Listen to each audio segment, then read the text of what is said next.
In this video, we're going to compare a couple of plugins of the Pultec EQP-1A. This is one of the most legendary EQs about, and the reason I'm excited for this comparison is because at the time I'm shooting this video, Slate Digital have just dropped their version of the EQP-1A from Pultec. It's the SD-PE1. Now, Pultecs are really versatile EQs. They sound great on drum buses. I use them all the time on snare drums, kick drums, toms. They sound great on vocals, guitars, acoustic guitars. But where I really like using a Pultec the most, and where I think it really shines, is on the mix bus. I've used various versions of the Pultec EQs over the years. I had the hardware units from Warm Audio, the EQP-1As. These were very good. I did sell them on after a while.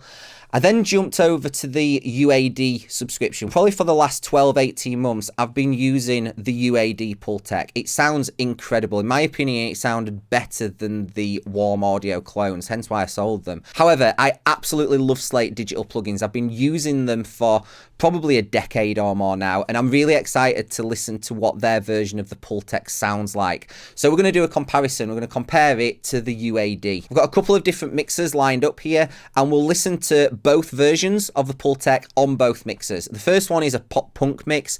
The second one is a more pop rock ballady type mix. So let's take a listen. Now, I've got the Pultecs on the mix bus just after the mix bus compressor. I'm compressing with the Focusrite Red 3. This is the Slate Digital FG Red compressor.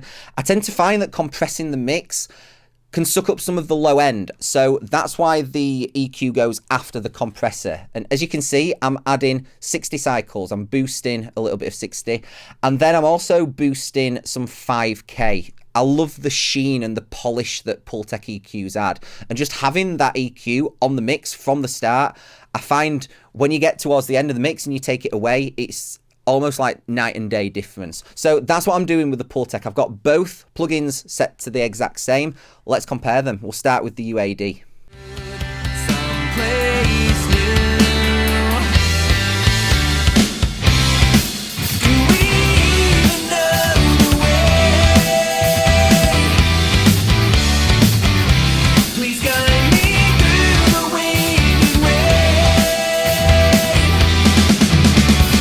Just so we can get an idea of what that's actually doing, I'll play some more, but I'm going to bypass the plugin, turn it on and off so you can hear what it's actually doing.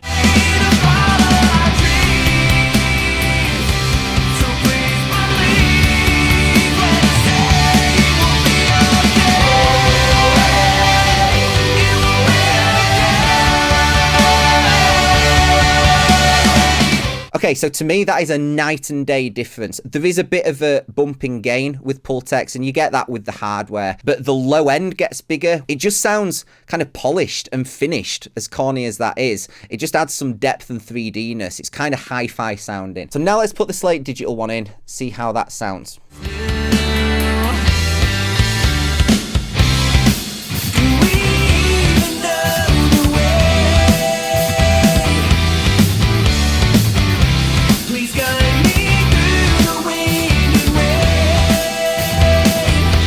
Again, I'll turn it on and off so you can hear the difference with and without the plugin.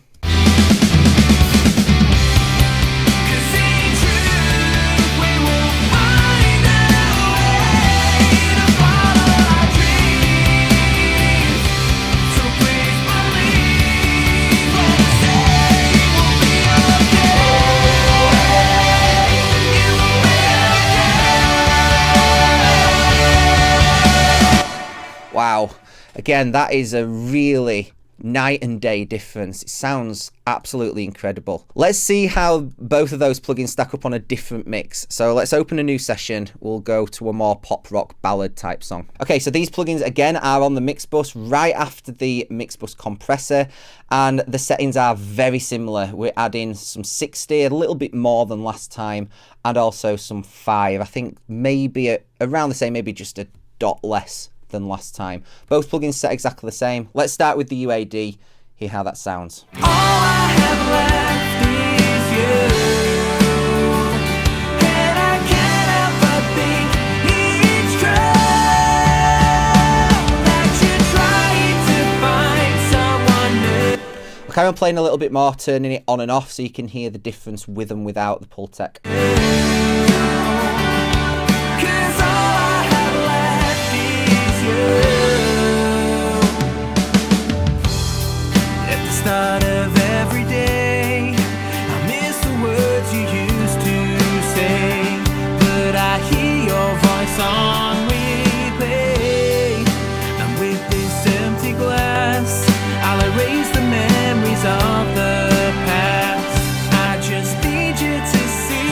So again, it's a pretty substantial difference. It goes from sounding kind of flat and two-dimensional to having space and depth around it. That's the beauty of a really good Pultec. Let's jump to the Slate Digital plugin. We've got the settings set exactly the same. So we're adding some 60. We're also adding some 5. And let's see how this stacks up. All I have left is you. And I can't help but think each time that you're trying to find someone new. I'll turn it on and off so we can hear the difference with and without.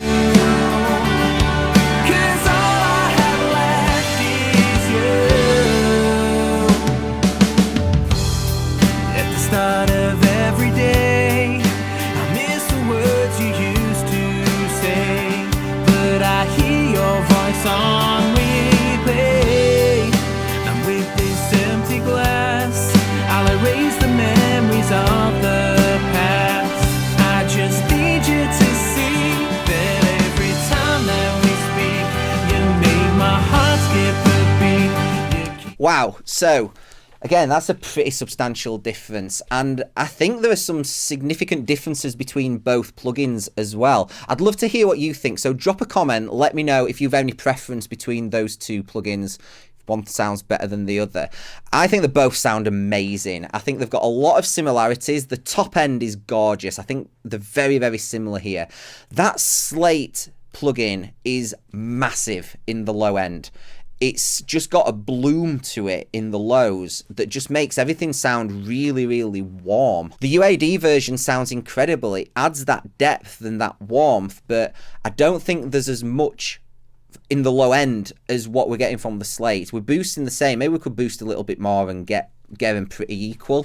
But at the same settings, I think the Slate one has got sort of more warmth and more low end to it. But this is exactly what you would notice with different Pultecs as well. You could get two pairs of Pultecs and they would sound totally different to each other. So this absolutely doesn't mean that one version is better than the other. They're just modeling different units, which is what you get in the world of hardware.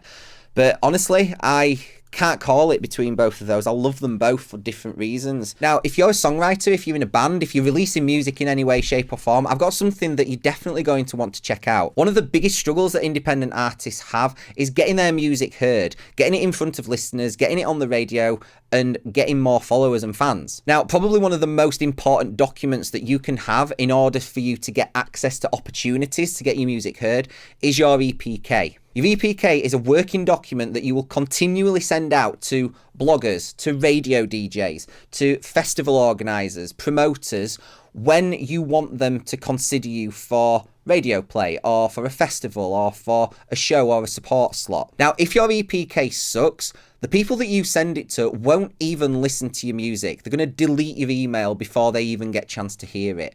That means that you are 100% missing out on opportunities. Whereas if you have a great EPK that looks professional and crucially contains all of the relevant information, they're going to listen to your music and you are going to start accessing more of these opportunities. Now, to help with this, I've created a template that you can use to design your EPK.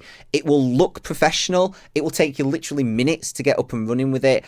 And crucially, it will contain all of the relevant information that needs to be on there. And best of all, it's completely free. So go and check it out. The link is in the description below.